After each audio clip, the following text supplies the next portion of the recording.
Morning, नमस्कार और जोहार। आप सभी का स्वागत है द न्यूज पोस्ट में और मैं हूं आपके साथ सुहाना।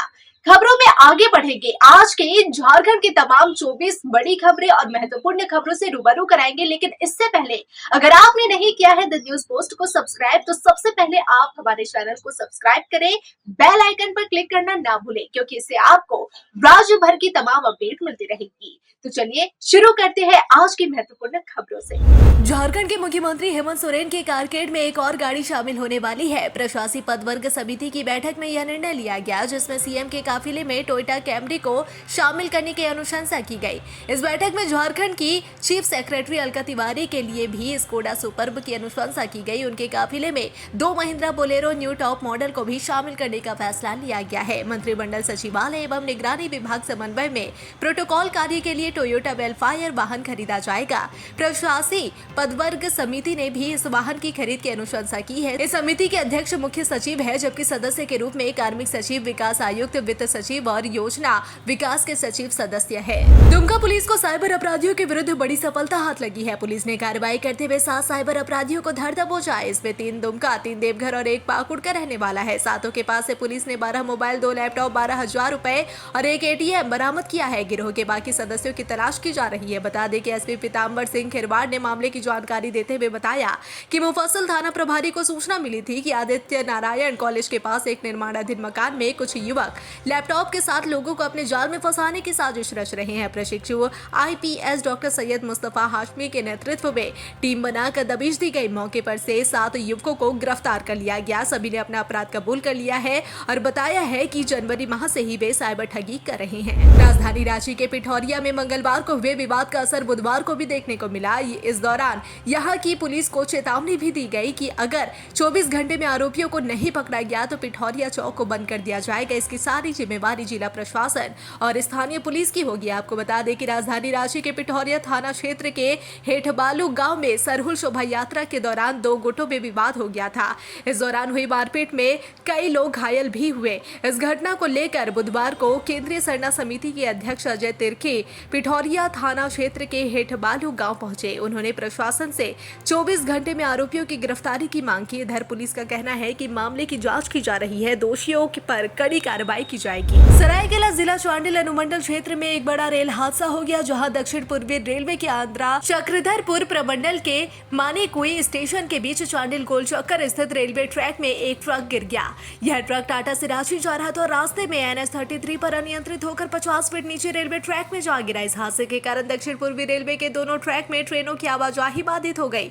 इसके बाद चक्रधरपुर प्रमंडल और आंध्रा प्रमंडल के अधिकारी मौके पर पहुंचे और ट्रैक को साफ करने का काम शुरू कर दिया। 2 पॉकलेन और हार्डरा की मदद से ट्रैक को साफ किया गया और वही दुर्घटना के बाद ट्रक चालक मौके से भाग निकला। पूर्वी सिंहभूम में प्राइवेट स्कूलों की मनमानियों को रोकने के लिए जिला शिक्षा विभाग ने कमर कस ली है। जिले के 78 प्राइवेट स्कूल प्रबंधकों को जिला शिक्षा पदाधिकारी व शिक्षा अधीक्षक द्वारा एक नोटिस भेजी गई है। इस नोटिस में स्कूल प्रबंधकों से अलग अलग बिंदुओं पर जवाब मांगा गया। दरअसल प्राइवेट स्कूलों द्वारा फीस बढ़ोतरी को लेकर शिक्षा विभाग ने नोटिस भेजा है। नोटिस में विभाग ने सभी 78 स्कूल प्रबंधकों से स्कूल के पिछले 3 साल की ऑडिट रिपोर्ट की कॉपी सौंपने को कहा है, जिसे स्कूल प्रबंधकों को 3 अप्रैल तक देना होगा। इसके अलावा सभी स्कूल प्रबंधकों को नोटिस में यह भी कहा गया है कि झारखंड शिक्षा न्यायाधिकरण ये संशोधन अधिनियम 2017 के नियम 7(a)(1)(6) के तहत स्कूल प्रबंधक 2 साल में अधिक से अधिक 10% ही स्कूल फीस की बढ़ोतरी कर सकते हैं। अगर 10% से ज्यादा बढ़ोतरी होती है तो फिर उसके लिए समिति से सहमति लेनी होगी। हजारीबाग जिले के बरही में 3 दोस्त एक साथ सुबह सुबह नदी नहाने गए थे और इसी दौरान बरही थाना क्षेत्र के कोल्हू बाकला शिव मंदिर घाट में नहाने के दौरान एक 22 वर्षीय युवक अचानक पानी में डूब गया। युवक की पहचान प्रकाश दास के पुत्र सागर दास के रूप में की गई है। आपको बता दें कि सागर अपने दोस्त राहुल दास कोल्हू बाकला और बादलगिरी मंडुआ टांड तिलैया के साथ नदी में नहाने गया था और इसी दौरान वह डूब गया और उसका कोई अता पता नहीं चल पाया। वही घटना के तुरंत बाद उसके 2 दोस्त मौके से फरार हो गए। सागर के एक दोस्त राहुल ने सागर के ही मोबाइल से उसके घर वालों को फोन कर घटना की सूचना दी और फिर भाग निकला। जानकारी मिलते ही परिजन घटनास्थल पर पहुंचे, जहां उन्हें सागर का मोबाइल और कपड़ा मिला। ग्रामीणों ने पहले उसकी तलाश की। जब कोई सफलता नहीं मिली तो इसकी सूचना बरही पुलिस को दी गई। सूचना मिलने पर बरही पुलिस घटनास्थल पर पहुंची और मामले की जांच शुरू कर दी।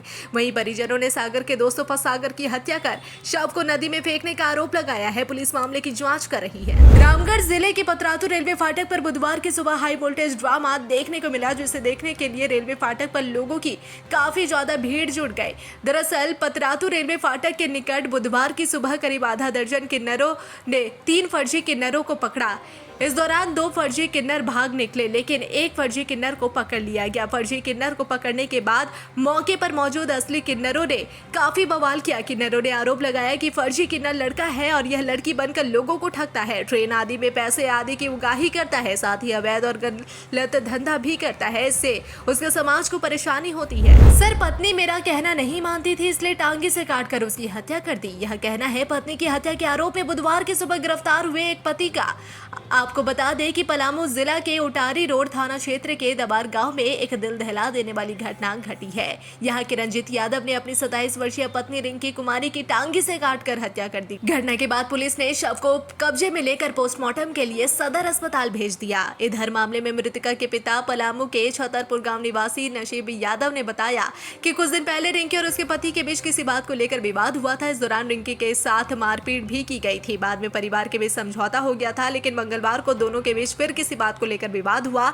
इस पर रंजीत ने रिंकी पर टांगी से हमला कर दिया, जिससे रिंकी की मौके पर ही मौत हो गई। जमशेदपुर के एमजीएम थाना पुलिस को बड़ी सफलता हाथ लगी है। यहां पुलिस ने घटना को अंजाम देने से पहले ही अपराधियों को गिरफ्तार कर लिया है। बता दें कि दोनों गिरफ्तार अपराधी में एक विश्वजीत सिंह उर्फ रॉकी, दूसरा राहुल सिंह उर्फ छोटू को पुलिस ने गिरफ्तार कर लिया है। वहीं गिरफ्तारी के बाद दोनों के पास से 3 हथियार भी बरामद कर लिए गए हैं, जिसमें 2 देसी पिस्तौल और 1 देसी कट्टा पुलिस के हाथ लगा है। साथ ही दोनों के पास एक बाइक भी जब्त कर ली गई है। आपको बता दें कि एसएसपी किशोर कौशल ने प्रेस वार्ता कर मामले की पूरी जानकारी देते हुए बताया कि पुलिस को गुप्त सूचना मिली थी कि 2 अपराधी एक स्कूल के पास घूमते नजर आ रहे हैं, जिसके बाद पुलिस ने छापेमारी कर दोनों को गिरफ्तार कर लिया।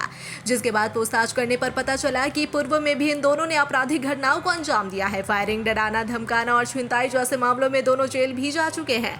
उन्होंने कहा कि ये लोग शहर में नया गैंग बनाने की फिराक में थे, मगर पुलिस ने दोनों को पहले ही गिरफ्तार कर लिया। फिलहाल पुलिस ने दोनों को जेल भेज दिया है। झारखंड के कोडरमा जिले में गिरफ्तारी के डर से दुष्कर्म के आरोपी 65 वर्षीय बुजुर्ग ने जहर खा लिया, जिसके बाद रिम्स अस्पताल में इलाज के दौरान उसकी मौत हो गई। बता दें कि मृतक कोडरमा जिले के तिलैया थाना क्षेत्र के रहने वाला था और मृतक पर 2 बच्चियों के साथ दुष्कर्म करने का आरोप था। इसी बीच गिरफ्तारी के डर से आरोपी ने घर पर कीटनाशक खा लिया, जिसके बाद पुलिस ने आरोपी को हजारीबाग अस्पताल में भर्ती कराया, जहां से उसे रांची रिम्स रेफर कर दिया गया और इलाज के दौरान उसकी मौत हो गई। आपको बता दें कि बुजुर्ग पर 5 और 7 साल की 2 बच्चियों से दुष्कर्म करने का आरोप था और मंगलवार को पीड़ित बच्चियों के परिजन तिलैया थाना पहुंचे थे। थाने में केस दर्ज होते ही पुलिस आरोपी को गिरफ्तार करने पहुंची थी, लेकिन पुलिस के आने से पहले ही उसने गिरफ्तारी के डर से कीटनाशक खा लिया। पलामू जिले के विश्रामपुर की सारी दुकानें बुधवार को बंद रही। पूरे बाजार में सन्नाटा पसरा रहा। वहीं दुकानदार लगातार विरोध जताते रहे। आपको बता दें कि नगर परिषद की ओर से सैरात वसूली का यहां के दुकानदार लगातार विरोध कर रहे हैं। इसके अलावा थाना प्रभारी की ओर से किए गए दुर्व्यवहार के खिलाफ भी बुधवार को दुकानें बंद रखी गई। व्यवसायियों ने अपने अपने प्रतिष्ठान बंद कर बुधवार की सुबह 8 बजे से ही विरोध जताना शुरू कर दिया। दुकानदारों की ओर से होल्डिंग टैक्स, ट्रेड लाइसेंस के बाद सैरात टैक्स वसूली का विरोध किया गया। इसके अलावा थाना प्रभारी पर दुर्व्यवहार करने का आरोप लगाकर तत्काल थाना से हटाने की मांग शुरू की गई। जमशेदपुर के बिष्टुपुर स्थित LIC ब्रांच 2 से लाखों रुपए गायब होने की खबर सामने आ रही है। मिली जानकारी के अनुसार बुधवार को तिजोरी का ताला टूटा हुआ पाया गया। वहीं बिल्डिंग में लगे पूरे CCTV कैमरे का DVR भी गायब पाया गया, जिसके बाद इस घटना से पूरे ब्रांच में हड़कंप मचा हुआ है। इसके अलावा लगभग 55 लाख से अधिक रुपए गायब होने की आशंका जताई जा रही है। घटना की सूचना तुरंत पुलिस को दी गई, जिसके बाद पुलिस मामले की जांच में जुटी है। आपको बता दें कि बुधवार सुबह जब ऑफिस खोला गया तो देखा गया कि तिजोरी का ताला टूटा हुआ है और तिजोरी से रुपए गायब है, जिसके बाद ब्रांच में ने पुलिस को इसकी तुरंत सूचना दी और वहीं इतनी बड़ी रकम किसने चोरी की है ये सोचकर सभी हैरान और परेशान है। फिलहाल पुलिस मामले की छानबीन कर रही है। साथ ही आशंका जताई जा रही है कि इस चोरी में कई लोग शामिल हो सकते हैं, क्योंकि बिना किसी के सीएम मिलीभगत के इतनी बड़ी चोरी नहीं हो सकती। भारतीय महिला हॉकी टीम में झारखंड का दबदबा कायम रहा। हॉकी टीम ने अंतर्राष्ट्रीय प्रतियोगिताओं के लिए सीनियर भारतीय महिला हॉकी टीम की 40 खिलाड़ियों की सूची तैयार कर ली है। इस सूची में 8 खिलाड़ी झारखंड की है और झारखंड की 8 खिलाड़ियों में से 6 केवल सिमडेगा जिले से है। इनमें सलीमा टेटे, संगीता कुमारी, ब्यूटी डुंगडुंग, दीपिका सोरेंग, महिमा टेटे और अंजना डुंगडुंग का नाम शामिल है। इसके अलावा 2 अन्य खिलाड़ी खुटी जिले से है। इनमें निकी प्रधान और अलबेला रानी टोप्पो का नाम शामिल है। झारखंड राज्य में निजी स्कूलों की चल रही मनमानी के खिलाफ राज्य के शिक्षा मंत्री रामदास सोरेन एक्शन में नजर आ रहे हैं। उन्होंने जमशेदपुर के बिष्टुपुर स्थित सर्किट हाउस में पत्रकारों से बातचीत के दौरान साफ तौर पर कहा कि अब निजी स्कूलों की मनमानी नहीं चलेगी। अब राज्य में कोई भी निजी स्कूल नियमों को ताक पर रखकर नहीं चलाए जा सकते। राज्य में जो निजी स्कूल चल रहे हैं उन्हें राज्य के नियमों का पालन करना पड़ेगा। मंत्री ने कहा कि अब सभी निजी स्कूलों में एक कमेटी का गठन जल्द कर दिया जाएगा। साथ ही उस कमेटी के लोगों के नाम और मोबाइल नंबर स्कूल के गेट पर एक बोर्ड पर अंकित रहेगा। किसी भी अभिभावक को स्कूल की शिकायत करनी पड़ेगी तो वे लोग उस नंबर पर संपर्क कर अपनी समस्या बता सकेंगे और उनका समाधान निकाल सकेंगे। वहीं कमेटी सरकार के अधीन रहेगी और अगर कोई भी बड़ा मामला सामने आता है तो राज्य सरकार उसमें अभिभावक का सहयोग करेगी। उन्होंने कहा कि यह नियम जल्द ही निजी स्कूलों पर दिखेगा। रामनवमी को लेकर झारखंड पुलिस हाई अलर्ट पर है। खासकर हजारीबाग और गिरिडीह जैसे अति संवेदनशील जिले में सुरक्षा के सभी इंतजाम कर दिए गए हैं ताकि त्योहार शांतिपूर्ण तरीके से संपन्न हो सके। इसी कड़ी में झारखंड पुलिस मुख्यालय द्वारा 25 डीएसपी स्तर के अधिकारियों का पदस्थापन रामनवमी के दौरान विधि व्यवस्था संभालने के लिए किया गया। आपको बता दें कि झारखंड पुलिस के 20 डीएसपी हजारीबाग जिले में रामनवमी पर्व के दौरान विधि व्यवस्था की जिम्मेदारी संभालेंगे। दुमका जिले के गोपीकांद थाना क्षेत्र के दुबराजपुर में बच्चा चोर व मवेशी चोर के संदेह में ग्रामीणों ने एक दिव्यांग युवक को पकड़ लिया। उसे 3 घंटे तक बंधन भी बनाए रखा और गाँव के किसी व्यक्ति ने इसकी सूचना गोपीकांद थाना पुलिस को दी। सूचना मिलते ही पुलिस गाँव पहुंची और युवक को ग्रामीणों के चंगुल से छुड़ाकर थाना ले गई। आपको बता दें कि दिव्यांग युवक दुबराजपुर गांव के समीप जंगल में घूम रहा था। तभी यह अफवाह फैल गई कि उक्त युवक बच्चा व मवेशी चोर है। इसके बाद ग्रामीणों ने युवक को पकड़ लिया और उसे ग्राम प्रधान के समक्ष प्रस्तुत कर दिया। युवक को 3 घंटे बंधक बनाकर पूछताछ की गई। मूक बधिर होने के कारण युवक कुछ बोल नहीं पा रहा था। थाना प्रभारी सुमित कुमार भगत ने बताया कि युवक की पहचान पाकुड़ जिले के महेशपुर प्रखंड क्षेत्र के लूटीबाड़ी निवासी मनोज हासदा के रूप में की गई है और पुलिस ने मनोज के बड़े भाई से संपर्क कर उसे थाना बुलाया और पकड़े गए युवक को सौंप दिया। रामगढ़ में एएसआई सुजीत सिंह को लाइन हाजिर करने का मामला अब तूल पकड़ता जा रहा है। इस मामले पर नेता प्रतिपक्ष बाबूलाल मरांडी ने भी अपने ट्विटर हैंडल पर पोस्ट करते हुए लिखा कि जानकारी मिली है कि कानून व्यवस्था बनाए रखने के उद्देश्य से की गई अपील के कारण रामगढ़ थाने में तैनात एएसआई सुजीत कुमार को लाइन हाजिर कर दिया गया है। अपील सुनने के बाद कहीं से भी ऐसा नहीं लगता कि एएसआई ने किसी विशेष जाति या धर्म को निशाना बनाकर आपत्तिजनक टिप्पणी की है। यह जानना जरूरी है कि इस पुलिसकर्मी को दंडित करने का कारण क्या था और यह निर्णय किसके निर्देश पर लिया गया। हेमंत सोरेन जी उक्त मामले को संज्ञान लेकर उचित कार्रवाई सुनिश्चित करें।